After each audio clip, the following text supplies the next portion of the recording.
Hello and welcome back to another full step-by-step PC build guide, where today I'm going to be showing you how to build a PC without a graphics card using AMD's new Ryzen 5 5600G. Now at the time of recording this video, certainly the availability of graphics cards has improved over what it has been over the last few months, but the prices are still well above MSRP. And I know a lot of you are waiting to build your PC till either the prices have come down or you can actually buy the graphics card that you want. So this might be an option to consider in the meantime. You can go ahead and get a 6-core CPU with integrated graphics, use your PC for some light productivity tasks and light gaming, and then at a later stage when the graphics card you want is available at a reasonable price, go ahead and drop it into the system for improved performance. So after I've shown you how to put all the parts together and set up the software, I'm going to go ahead and test out the performance of the integrated graphics to see if this is something you should consider. Then later on in the video, I'm going to go ahead and drop a graphics card into the build and retest the performance to see what performance gains you can expect with a dedicated graphics card. Okay, let's take a look at the parts I've chosen for today's build. For the case, I've gone with Montech X3 Mesh in white, and although this case has a budget price of $79.99, it comes with a lot of features, including a mesh front panel and 6 included case fans. For the motherboard, I've gone with ASRock's B550 Phantom Gaming Riptide. For the CPU, I've already mentioned I'm going to be using the Ryzen 5 5600G, which is a 6-core 12-thread CPU with integrated graphics. Although our CPU does come with the stock cooler in the box, I'm going to be using Montech's AIR Cooler 210 for this build. And upgrading our CPU cooler should not only allow our CPU to run quieter and cooler, but should allow us to get a bit more performance from it. For RAM, I've got 16GB of TeamGroup's T-Force DarkZ RAM at 3200 MHz. For storage, I'm going with a single Gen 4 M.2 SSD for this build. It's from TeamGroup and it's their T-Force Cardea 0 Z440 in 1TB capacity. Powering the whole build, I've got a 650 watt fully modular power supply from BQuat. It's their Pure Power 11 FM. As you'd expect with one of my build guides, aesthetics are going to be important, so with an all white case, we're going to go with some white cable extensions from CableMod. Later on in the video, when I add a dedicated graphics card into the build, I'm going to be using the Asus Dual 6600 XT. Okay, so that's all the parts, let's get on with the build. The tempered glass side panel is on hinges. We need to pull this tab, and then it can simply be lifted up and away. The case's other side panel is held on with 2 thumb screws at the back. These aren't captive, so they do actually get removed. We can then lift the panel outwards and away. Moving into the rear compartment, we've got our accessory bag here with our instructions and screws that we're going to need for the build. Our power supply is going to go down the bottom right hand side, and power supplies up to a maximum length of 160mm are supported. Now I think we'll have no problem getting our power supply in, but we might struggle with the cables past the hard drive cage, so I'm going to go ahead and remove the hard drive cage. To remove the hard drive cage, we're going to need to remove these 2 screws. And now with the screws removed, we should simply be able to slide our hard drive cage backwards and lift it away. So you probably noticed this big mass of Molex connectors at the back of the case, and each one of these is coming from our case fans. So our case fans are powered by Molex, so there's no way to control the fan speed, and there's no ARGB connectors coming from the fans. Although there is lighting on them, it's not controllable. So taking a look at the standoff position at the back of the case, because we're using a full-sized ATX motherboard, some of these are in the right place, but some of them aren't. We do have 3 additional standoffs in the accessory bag, so I'm going to remove these 2 and then put the other standoffs into their correct places. Unfortunately, Montech don't include a standoff removal tool. I have one from a previous PC build that I'm going to use. If you don't have one, you're probably not going to be able to unscrew these by hand, and you might need to use a pair of pliers or pick up a standoff removal tool. So I'm going to go ahead and remove these 2 standoffs. And we're going to need to put them back into these 2 holes over to the right hand side. And then we're going to have to add another row of 3 standoffs right down at the bottom. We're now ready to start working our motherboard, and we're going ahead and install our CPU cooler, our M.2 SSD and our RAM all before we put the motherboard into the case. To prepare our motherboard to receive our CPU, all we need to do is open this lever all the way to the right hand side. This is our CPU, and you'll notice I'm holding it by the edges, and the reason for that is I don't want to damage these gold pins on the bottom of the CPU.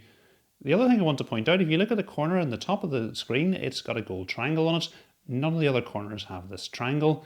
If I rotate the CPU round, the same corner has a gold triangle. It's now down the bottom left-hand side, and we're going to use this triangle to help line our CPU up in the socket in the right orientation.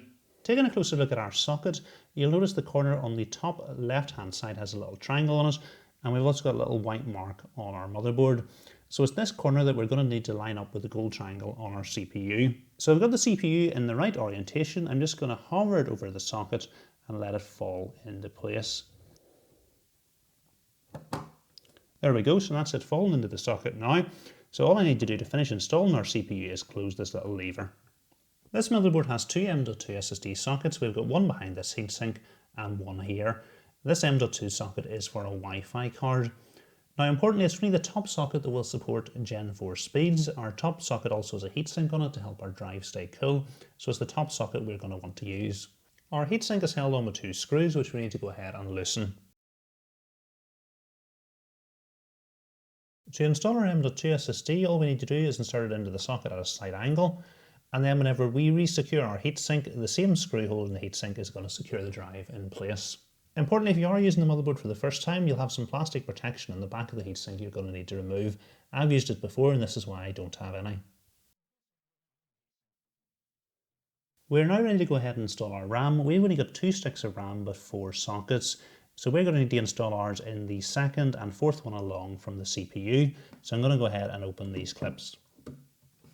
Then we can go ahead and line our RAM up with the slot.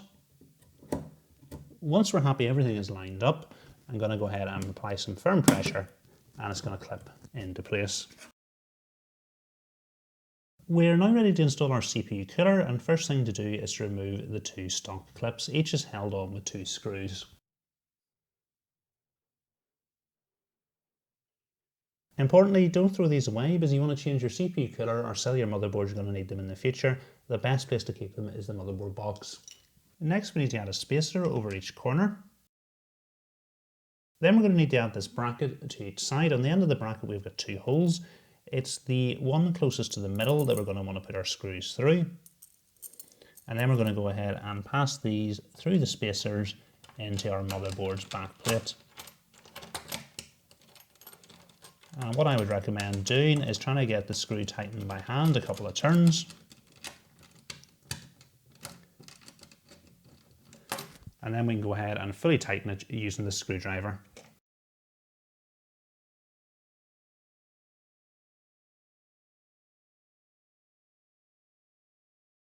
Then we just need to add a pea-sized amount of thermal paste to the centre of the CPU. Importantly, thermal paste is included. To be able to secure our CPU cooler to the motherboard, we're going to need to remove these 2 screws. They're just covering holes, which is going to let you get a screwdriver all the way down and secure it into place. Just before we install our CPU cooler, we're going to need to remove the plastic protection. Next, we can go ahead and lower our CPU cooler down, lining it up with the bracket we installed beneath. We can then go ahead and secure it into place using the screwdriver included. And you can see why we've had to remove this hole. Obviously we didn't need to remove this one, but this is going to allow me to fit a screwdriver down and into the screw. Next we can go ahead and add our fan to the heatsink. And then we're going to take these little metal clips, pass them through the holes in the fans. Then to secure the fan into place, all we're going to want to do is push on the little clips and they're going to hook into place. Same thing with our top clips. We'll go ahead and put the metal clips through the fan, then apply a little bit of pressure here, and the metal clips are going to clip into place. Next we need to plug the cables coming from the fans. The first is our 4-pin PWM connector. It's going to go into this header on the top of the motherboard. Then we've got our 3-pin 5V ARGB connector, which is going to go into this header here. If your motherboard doesn't have an ARGB header, that's not a problem because Montech include an ARGB controller, which is powered with SATA. And then you're going to be able to use the buttons on the controller to adjust the RGB. So I'm going to go ahead and plug into this because we don't actually have any RGB in our RAM, and all the fans in our case are going to be powered with Molex power, and we're not going to be able to adjust the RGB effects. So it's going to be one less bit of software we're going to need to install. And we're just going to be able to use the buttons to control the RGB on the fan. Just before we go ahead and put the motherboard into the case, we're going to need to go ahead and install our I/O shield. So I'm going to go ahead and line it up with a cutout at the back. And once we're happy everything's lined up, it's just some firm pressure at the back to get it to clip into place. We can now go ahead and insert the motherboard into the case, lining things up with the I/O shield at the back. And then we can go ahead and get a screw into the middle standoff, holding things in place. And then it's just a matter of getting screws into the remaining standoffs.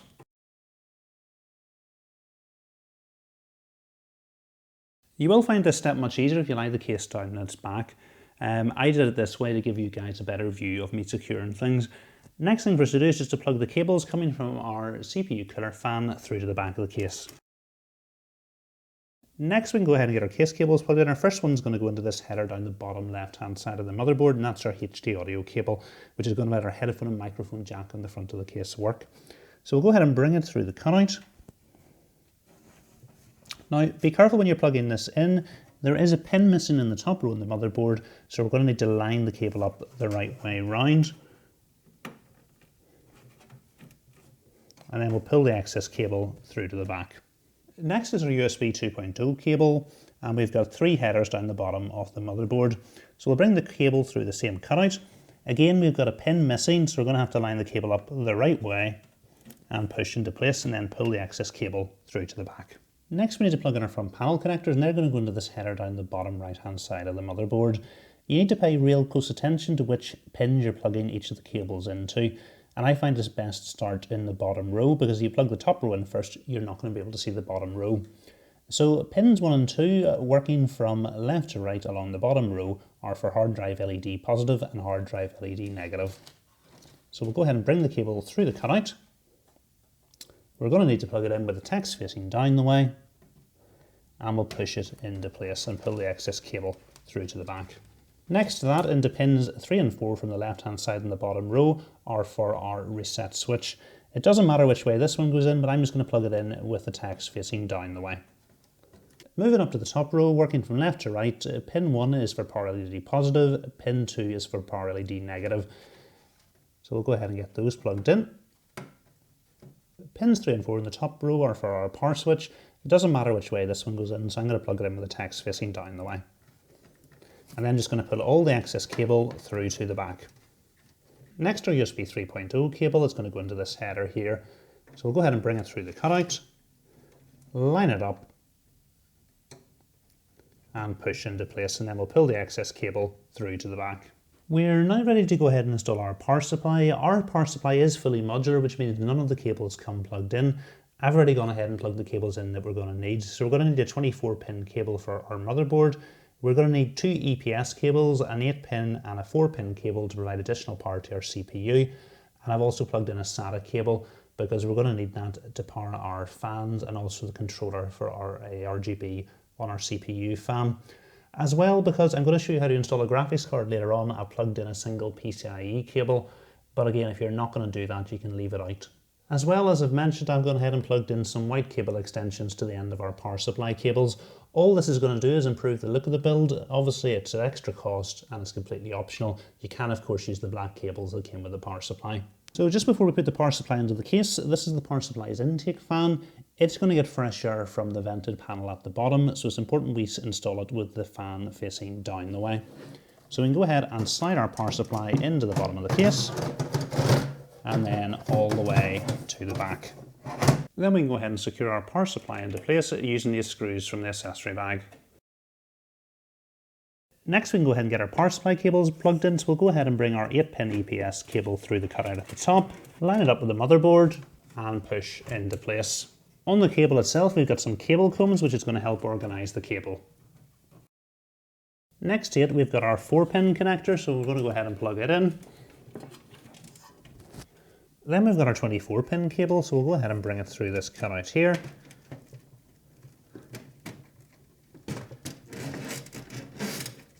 Line it up with the header, and push into place. And then again, we've got some cable combs which are going to help tidy up our cable. Okay, last thing for us to do is plug the Molex connector in for our case fans and the SATA cable in for the ARGB controller for our CPU cooler fan. So we've got the one cable, it's got some Molex connectors and also some SATA connectors on it. We'll go ahead and plug the Molex connector in first into this big multitude of Molex connectors. Then we can go ahead and take a SATA connector and plug the cable coming from our ARGB controller into it. And that's everything connected up. The final thing for us to do is some cable management. We've got plenty of cable tie points on the case. Although the case didn't come with cable ties, I've got a drawer full of them from previous PC builds. So you are going to want to probably pick yourself up some cable ties.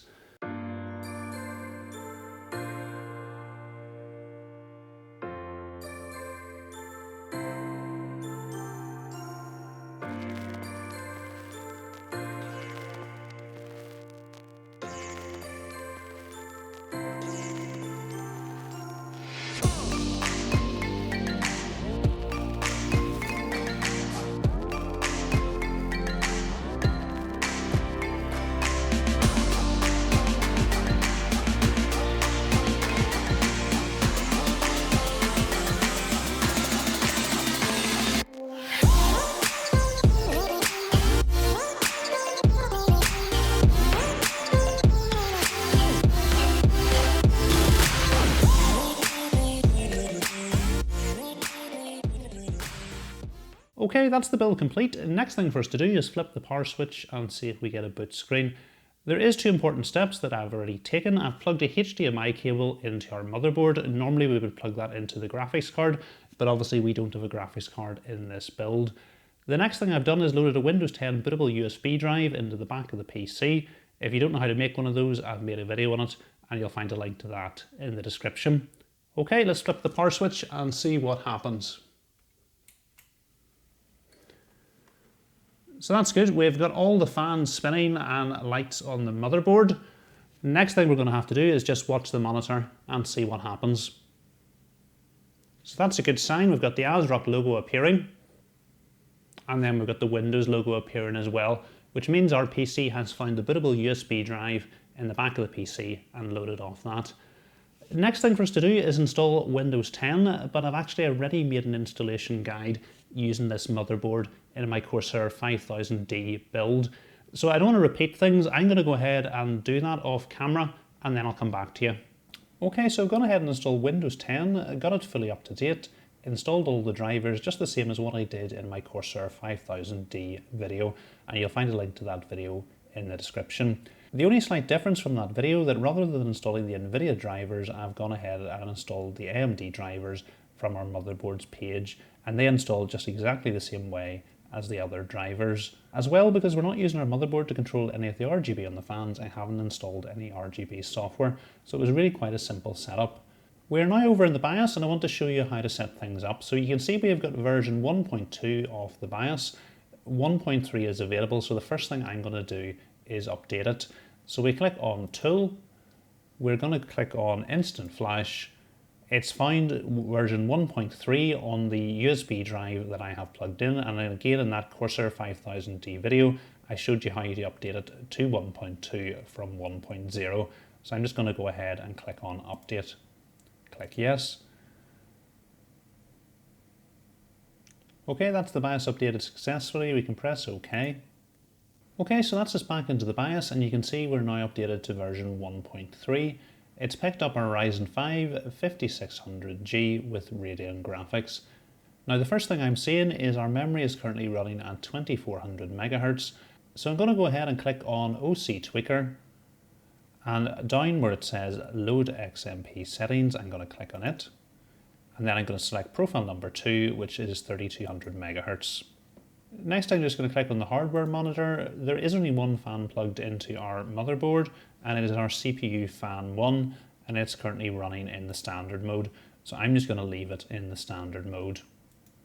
Then we go ahead and click on the advanced tab, down to AMD overclocking. I'm going to accept, and then we can turn on Precision Boost Overdrive. It's currently set to auto. By default that means it's not enabled, so I'm going to go ahead and click enabled. To save our settings we just need to press exit and save changes and exit. And our PC is going to go ahead and boot back into Windows. What I'm going to do now is go ahead and run some benchmarks, and I'll come back to you with the results. Taking a look at the benchmarks, in Cinebench R23 we got a multi-core score of 10,471. In Unigine Heaven, using 1080p low settings, we got an average frame rate of 75.3. Moving on to the gaming benchmarks, and all games were tested at a resolution of 1920 by 1080 with low graphics settings. Starting off with Fortnite, we had an average frame rate of 151. I did try increasing the graphics quality to medium, and this was still very playable at 79 frames per second. In Valorant, we had an average frame rate of 214.